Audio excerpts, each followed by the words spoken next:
32세의 린다는 한 아이의 어머니였습니다. 이전 그녀의 남편은 그리 좋은 사람이 아니었고 그녀가 약혼자인 마츠를 만났을 때 마침내 자신의 운명이 바뀌었다고 생각했었죠. 이 커플은 스웨덴의 한 아파트에 살고 있었고 린다에게 비극이 닥쳤을 때 그들의 결혼식은 불과 일주일밖에 남지 않았었습니다. 린다와 마츠는 마트에서 마지막으로 감시 카메라에 포착되었고 그 후 이들 부부에게 정확히 무슨 일이 벌어졌는지는 불분명합니다. 그러나 경찰을 포함한 대부분의 사람들은 살아남은 마츠의 주장을 전혀 믿지 않았죠. 그렇다면 린다에게 무슨 일이 있었는지 사건 속으로 들어가 보겠습니다. 린다는 1977년 중국에서 태어나 15살 때 스웨덴으로 이주했으며 가족을 기다리며 난민시설에서 지내야 했습니다. 다행히 린다는 그곳에서 아이노라는 여성을 만났고 린다는 아이노를 두 번째 어머니로 여기기도 했었죠. 린다는 일찍부터 현모양처가 꿈이었고 자신을 사랑해줄 남자를 만나 최대한 빨리 가정을 꾸리고 싶었습니다. 그러한 이유로 린다는 자신을 이용하려는 남자들에게 매우 취약했죠. 결국 그녀의 첫 번째 결혼과 두 번째 결혼은 몇 년밖에 지속되지 않았습니다. 1998년 결혼하여 아들까지 낳았지만 남편의 지속적인 폭행으로 결혼 생활은 파탄나고 말았습니다. 불행히도 아들의 양육권은 아버지에게 돌아가고 말았죠. 린다는 언젠가 아들의 양육권을 얻겠다는 꿈을 꾸었지만 그러나 그녀는 단 한 번의 기회조차 가질 수 없었습니다. 이후 린다는 스웨덴 출신의 셰프와 재혼했지만 이번에도 역시 결혼 생활은 오래가지 못했죠. 2008년 린다는 스웨덴 팔론에 위치한 차이나 레스토랑에서 근무하고 있었습니다. 급여는 그다지 높지 않았지만 임대료와 식비 등을 모두 레스토랑 측에서 지원해 주었기 때문에 린다는 거기에 만족했습니다. 린다는 집을 나설 때마다 항상 옷을 차려입고 머리를 하고 화장까지 완벽하게 한 후 집을 나서곤 했었죠. 특히 린다가 다시 데이트를 시작했을 때 그녀는 자신의 외모에 더욱 신경 쓰기 시작했습니다. 린다는 데이트 사이트에서 자신보다 2살 많은 마츠를 알게 됩니다. 마츠는 언어 교사가 되기 위해 공부하고 있었고 학자금 대출로 생계를 이어가고 있었습니다. 두 사람은 첫 데이트 직후 자신들의 감정을 솔직하게 표현했고 얼마 지나지 않아 마츠는 린다의 집으로 이사해 동거를 시작했습니다. 그리고 두 사람은 결혼에 대해 진지하게 대화하기 시작했죠. 린다와 만나기 전 마츠는 데이트 사이트에서 페루 출신의 여성을 만났었습니다. 마츠는 그 여성을 만난 지 얼마 되지 않아 청혼하기도 했었죠. 그러나 마츠는 약혼녀가 꿈꾸던 결혼식 비용을 지불할 돈이 없어 그때 그는 지역 상점에서 일하기도 했지만 열심히 돈을 버는 대신 1만 달러를 횡령하고 말았죠. 결국 그들의 결혼은 마츠의 범죄와 경제적 부담으로 자연스럽게 끝나고 말았었습니다. 마츠는 이전 약혼녀에게 한 것처럼 린다와 교제한 지 몇 달 만에 린다에게 청혼한 것이었죠. 이때 린다는 마츠가 자신의 진정한 반쪽이라고 느꼈고 마츠의 청혼을 흔쾌히 받아들였습니다. 2009년 6월 마츠는 린다의 가족들에게 인사드리기 위해 린다와 함께 한 달 동안 중국으로 여행을 떠나기도 했었습니다. 그때 경비는 $10,000가 넘었고 모두 린다가 부담했었죠. 그렇게 두 사람은 결혼 날짜를 2009년 8월 8일로 잡았습니다. 당시 린다는 결혼식을 준비하기 위해 더 열심히 일해야 했었습니다. 그 이유는 마츠가 여전히 교사가 되기 위해 공부하고 있었고 따라서 그에게는 수입이 없었기 때문입니다. 린다가 얼마나 알고 있었는지는 불분명하지만 마츠는 빚도 잔뜩 지고 있었습니다. 2009년 8월 1일 린다와 마츠의 결혼식은 불과 일주일 남짓 남아 있었습니다. 린다는 이미 드레스를 입고 사진을 찍었었고 마츠는 결혼 반지도 끼고 있었습니다. 그리고 두 사람은 생명보험에 가입했고 수익자는 당연히 배우자였죠. 린다는 피로연을 위해 레스토랑을 예약했으며 린다의 가족들도 며칠 안에 중국에서 건너와 결혼식에 참석할 예정이었습니다. 그렇게 두 사람의 결혼식은 순조롭게 진행되고 있었죠. 8월 1일 토요일, 린다는 오전 11시부터 오후 4시까지 레스토랑에서 일했습니다. 린다는 퇴근 후 바로 집으로 향했고 이때 마츠는 TV를 보고 있었습니다. 부부는 다음 날 마츠의 부모님을 저녁 식사에 초대할 계획이었기 때문에 그들은 스테이크를 사러 마트로 향했습니다. 오후 4시 38분, 부부가 마트를 나오는 모습이 CCTV 영상에 포착되었죠. 마츠는 린다보다 키가 월등히 큰 모습이고 린다는 마츠의 팔짱을 끼고 웃고 있는 모습이었습니다. 불행히도 이것이 린다가 마지막으로 포착된 장면이었습니다. 여기서부터는 마츠가 주장한 내용입니다.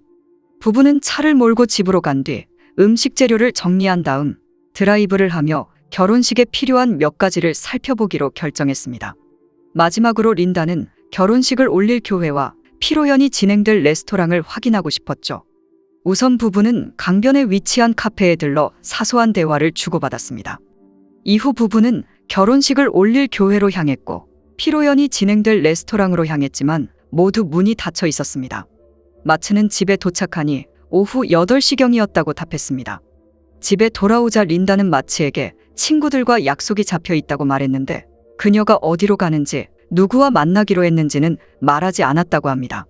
늦은 저녁을 먹은 후 린다는 화장을 하며 외출 준비를 시작했고 그렇게 오후 9시가 되자 린다는 친구들을 만나러 나갔습니다. 마츠는 린다가 당일 입었던 옷과 같은 옷을 입고 나갔다고 말했습니다. 마츠에 따르면 그날 린다는 집에 돌아오지 않았습니다. 그는 새벽 1시부터 오전 8시 사이 린다에게 수많은 전화와 문자를 보냈지만 그녀는 전화를 받지 않았고 어떠한 답장도 없었습니다. 결국 오전 9시 직후 마츠는 약혼녀가 실종됐다며 경찰서로 신고 전화를 걸었습니다. 하지만 처음에 경찰은 마츠의 말을 심각하게 받아들이지 않았습니다.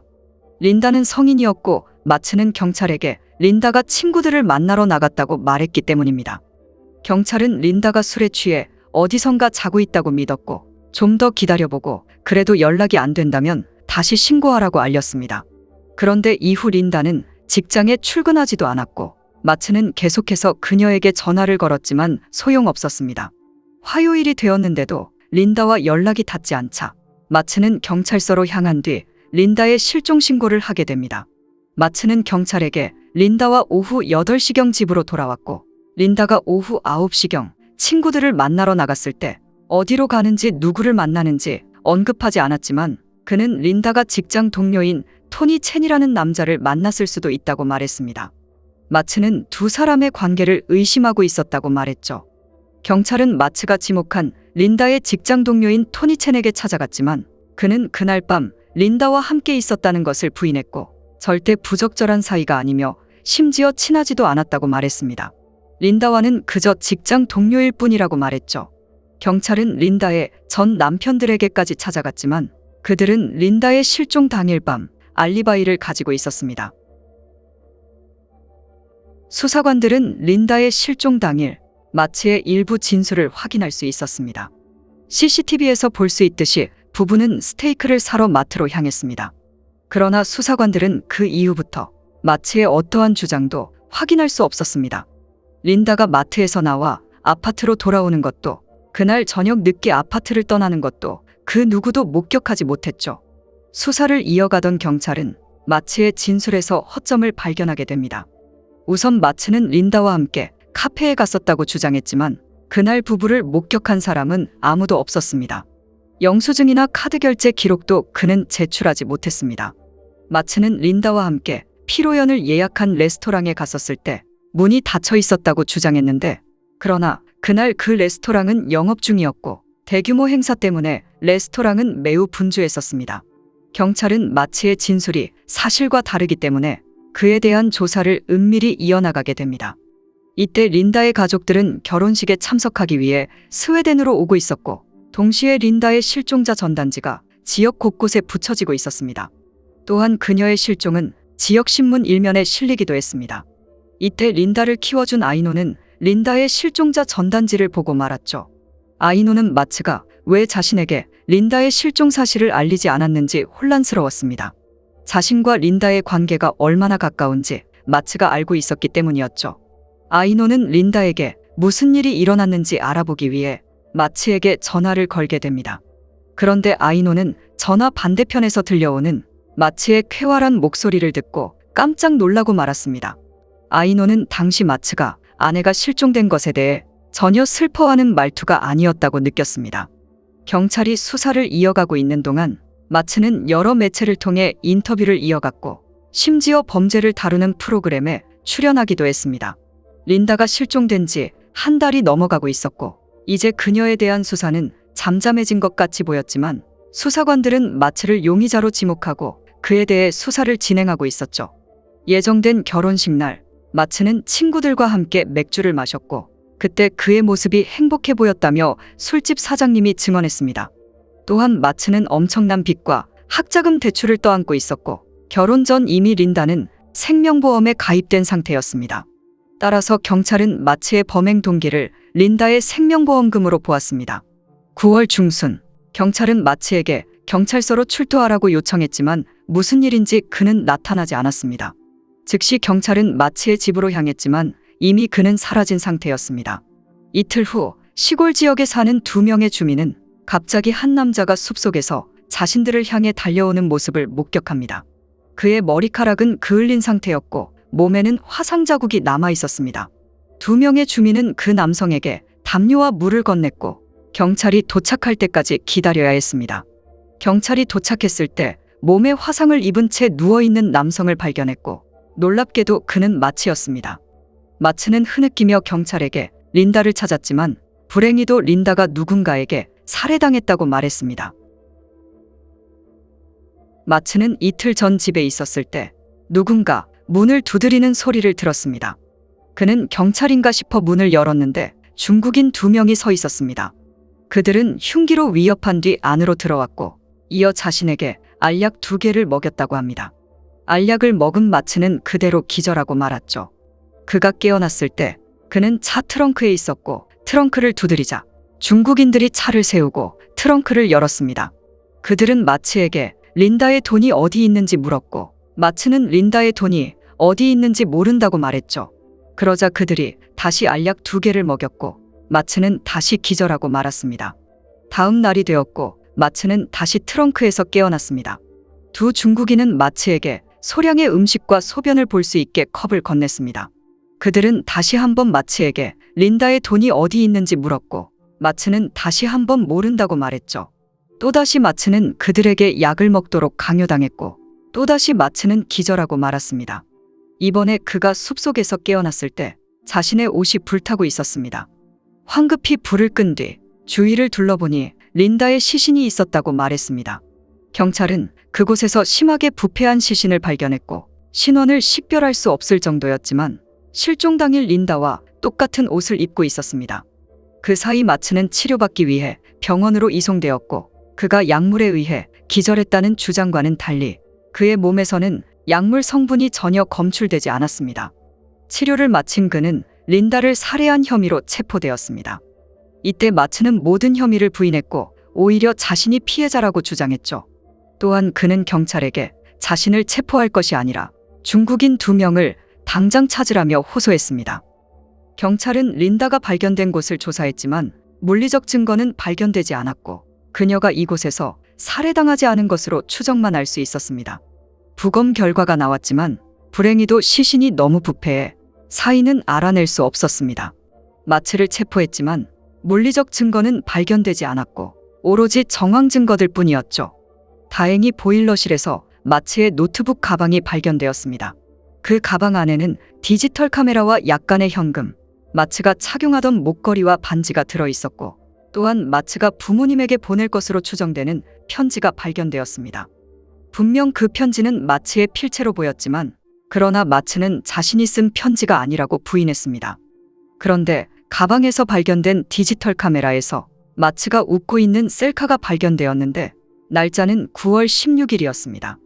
놀랍게도 9월 16일은 마츠가 중국인 2명에게 납치되었다고 주장한 다음 날이었습니다. 여기에 대해 마츠는 자신의 사진이 아니라고 부인했고 누군가 자신과 꼭 닮은 사람을 고용해 자신을 범인으로 몰기 위한 작업인 것 같다고 주장했습니다. 하지만 그것뿐만이 아니었습니다.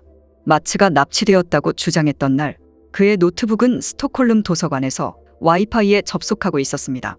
경찰은 마츠가 린다를 살해한 후 납치되었다고 주장한 날짜에 현장을 다시 찾아가 린다에게 불을 붙여 증거를 완전히 없애려 한 것으로 보았습니다. 그 과정에서 실수로 자신에게 불이 붙은 것으로 추정하기도 했고 혹은 린다의 시신이 발견되어야 보험금을 수령할 수 있기 때문에 이 모든 과정이 그의 계획일 것이라고 추정하기도 했습니다. 그러나 불행히도 린다의 사인을 밝혀내지 못했고 실제로 린다가 살해되었는지도 100% 확신할 수 없었죠. 결국 마츠는 시신 모독 혐의로 기소되었습니다. 재판은 2010년 3월에 시작되었고 정황 증거가 산더미처럼 쌓였음에도 불구하고 마츠는 무죄를 주장했죠. 검찰은 마츠가 거짓말쟁이라는 것을 증명할 수 있었지만 린다를 살해했다는 것은 끝내 증명할 수 없었습니다. 재판은 2개월 동안 진행되었고 결국 마츠는 시신을 모독한 혐의로 징역 18개월을 선고받았습니다. 안타깝게도 검찰은 어떻게 또는 어디에서 범행이 일어났는지 증명할 수 없었죠. 마츠는 살해 혐의에 대해 무죄를 선고받았기 때문에 린다의 생명보험금을 수령할 수 있었습니다. 놀랍게도 마츠는 아마도 죄책감 때문인지 몰라도 린다의 친아들에게 린다의 보험금을 모두 주었습니다. 모든 사람들은 마츠가 린다를 살해한 것이라고 믿고 있지만 아이러니하게도 린다의 사건은 오늘날까지 미제로 남아 있습니다.